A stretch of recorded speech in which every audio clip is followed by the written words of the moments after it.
Welcome to the deep dive.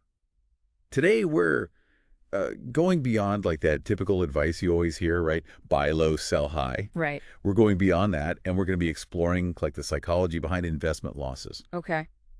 And our guide for this deep dive is going to be Jim Paul. Hey! He's a trader whose journey went from like rags to riches and then back again. Wow. And through his story, we're going to uncover some universal truths about risk management. And trust me, these principles that we're talking about today apply to way more than just like the stock market. That's fascinating. What's so interesting to me about Jim Paul's story is that it almost reads like one of those classic Greek tragedies. Oh. Yeah, complete with, that fatal flaw that ends up bringing down the hero. Except in this case, the hero is just like this everyday guy, right? Right. And his flaw is something we all share, human emotions. That's true. So we're not talking about some big-time Wall Street, titan with millions to lose. Yep. Jim's story starts on a golf course. He was a caddy at 9 years old, and that's when he has this big epiphany. What happened? Well, he realized that what you do doesn't matter as much as how much you get paid for it. Interesting. It wasn't about the job itself. It was all about like the outcome. And that idea really stuck with him. Wow. So even at 9 years old, he was focused on the reward, not the process. So what happens next? So then fast forward to college, right? He's got this hustler mentality, and it's in full swing. Oh. He ends up winning $612 from his fraternity brother. What? Yeah. In a 17-hour gin game. No way. Yeah, so that's when he really grasped like the power of working smart instead of working hard. That's a serious gin game. I can only imagine like after 17 hours how that would solidify his belief in like finding leverage in a system, right? Exactly. Outsmarting a system. Exactly. And that belief, propels him to Wall Street. He becomes this really successful stockbroker and even lands a seat on the Chicago Mercantile Exchange Board of Governors. Wow. So he's like clearly on the fast track in the world of finance, right? Were there any like early warning signs, or was it smooth sailing for him? I mean, his early wins just made him more and more confident. Like, there's this story about him making a $37,000 profit in the lumber market. Okay. And get this, in just 1 hour with his brother watching. Whoa. That's crazy. You can just imagine like the adrenaline rush he must have had, the feeling of being invincible. Yeah. But that can be so dangerous, right? Yeah. Having too much confidence can really blind you to risk. Absolutely. And that's where Jim's story takes kind of a dark turn. Even in those early wins, there was this seed of overconfidence, like a belief that he was somehow different or better than all these other traders. It wasn't just about making money for him. It was about proving that he was like smarter than the market itself. Right. But that's the slippery slope, isn't it? It is, because the market doesn't really care about your ego. It'll humble you really fast. And that's exactly what happened with Jim's infamous soybean oil trade. Okay. The soybean oil trade.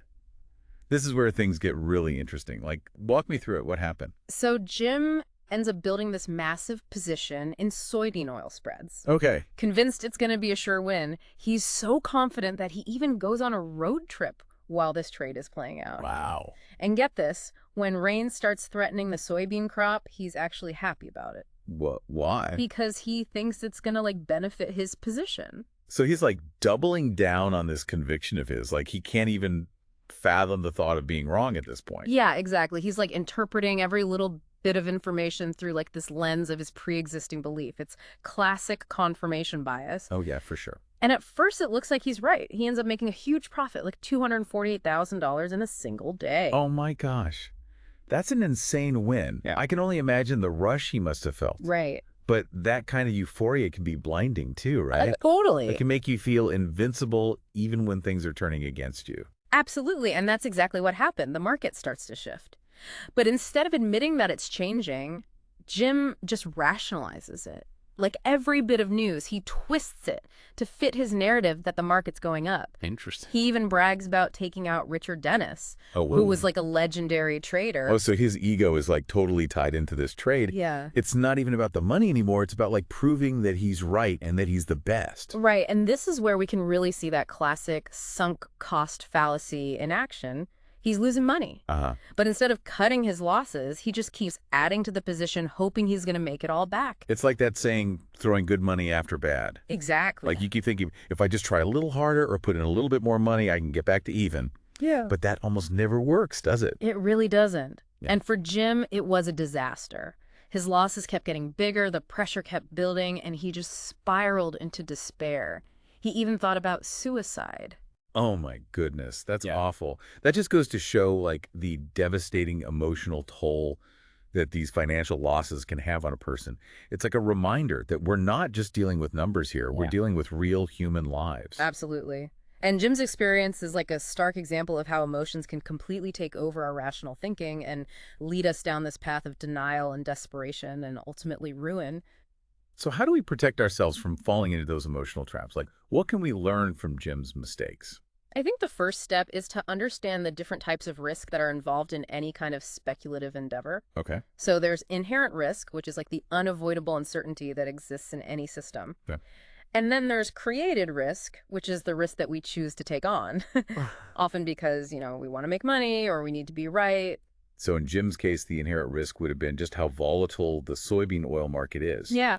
But the created risk was that huge position he took and his refusal to admit he could be wrong. Exactly. And when we get those two types of risk confused, we tend to blame ourselves for losses that might be out of our control. That makes sense. And that can lead to feeling guilty and ashamed, which clouds our judgment even more. It's like blaming yourself for getting rained on when you went for a walk without an umbrella. Right. Like the rain was always a possibility, you just didn't prepare for it. Exactly. And that brings us to another crucial concept from Jim's story, the dangers of crowd psychology. Now, you might be thinking, wait, Jim was trading by himself. How does crowd psychology play a role in that? But here's the thing. Even when we're alone, we're still influenced by all these ideas and opinions and emotions of other people. Right. Like, think about how Jim was always trying to get people to agree with him about his soybean oil trade. Yeah, it's like he needed that reassurance from other people. Exactly. He wanted to build up his own belief by, creating his own little echo chamber. Yeah, I get that. And that's how someone who's, making decisions all alone can still act like they're part of a crowd. It's like they get swept up in this wave of thinking that everyone agrees, even if it's not true. Whether it's because of fear or greed. So it's like how someone who's usually really cautious might do something totally reckless when they're in a group. Right. Because they see everyone else doing it, so they think it's okay. Exactly. And this is super dangerous in the financial markets because fear and greed can drive those manias and panics. Like when fear takes over, you see people selling everything they own just because everyone else is doing it. And on the other hand, when greed takes over, you get those speculative bubbles. Right. Where people buy things without even understanding the risks, just because they see other people getting rich. Exactly. In both cases, people are reacting to how they think everyone else feels, not to a rational analysis of the situation. So if our emotions can lead us astray, even when we think we're being rational, how do we stop that from happening? Well, the key, Jim Paul learned, is to have a plan. And not just a vague idea of what you want to do, but a clear set of rules that you decide on ahead of time, especially for those times when things get really emotional. So it's like having those, if this happens, then I'll do that statements. Exactly. And the most important part of any plan is knowing when to get out. You need to know your stop loss level, the point where you'll just get out of a trade no matter what to limit your losses. So that way you're not trying to make that decision when you're already panicking and you're not thinking straight. Exactly. Having a plan doesn't mean you'll always win, but it will make it way less likely that you'll lose everything because you made a rash decision. It's like having a safety net, Yeah. You might still fall, but you won't hit the ground as hard. That's a great way to put it. But here's the thing. Even with a plan, we're all human, and sometimes our emotions will get the best of us. Okay, so what do we do when we realize we've gone off track? Yeah. When we've abandoned the plan and our emotions are taking over? Well, Jim Paul learned a really valuable lesson. It might seem counterintuitive, but when you're in that emotional state, the best thing to do is whatever feels good. Wait, I thought we were trying to avoid letting our emotions make our decisions for us. We are. But here's the thing. If you're already feeling those negative emotions, if you've gone off plan and you're feeling anxious or scared, the most rational thing you can do might be to just make yourself feel better. So if being in a trade is making you feel bad, just get out. Yeah. Even if you have a bunch of reasons why you think you should stay in. Exactly. Sometimes the best decision is the one that reduces your emotional pain and stops you from losing even more. It's like ripping off a Band-Aid. Yeah. It might hurt at first, but it's better than letting the wound get worse. Exactly. So it's all about recognizing that we're not perfect, we can't always be right, And sometimes we just need to do what's best for our mental health. Absolutely. And that brings us to another really important principle that Jim Paul talks about, separating your self-worth from your net worth. Ooh, that's a good one. Tell me more about that. It's so easy to start thinking that how much money we have is the same as how good of a person we are. Like when our investments are doing well, we feel smart and successful. But when we lose money, we feel like we're failures. It's like that voice in your head that says, yeah, I told you you weren't good enough. You're a loser. Exactly. And that kind of negative self-talk can be really destructive. It can make us afraid to take any risks in the future. That's why it's so important to remember that our financial success doesn't determine our value as human beings. It's like saying, I made a mistake on that trade versus I'm a mistake because of that trade. Right. The first one is just about a specific action, but the second one is attacking who you are as a person. Exactly. And when we stop thinking that our self-worth is tied to our money, we don't feel as bad when we lose. We can start to see those losses as learning experiences instead of personal failures. And we can admit our mistakes without letting them define who we are.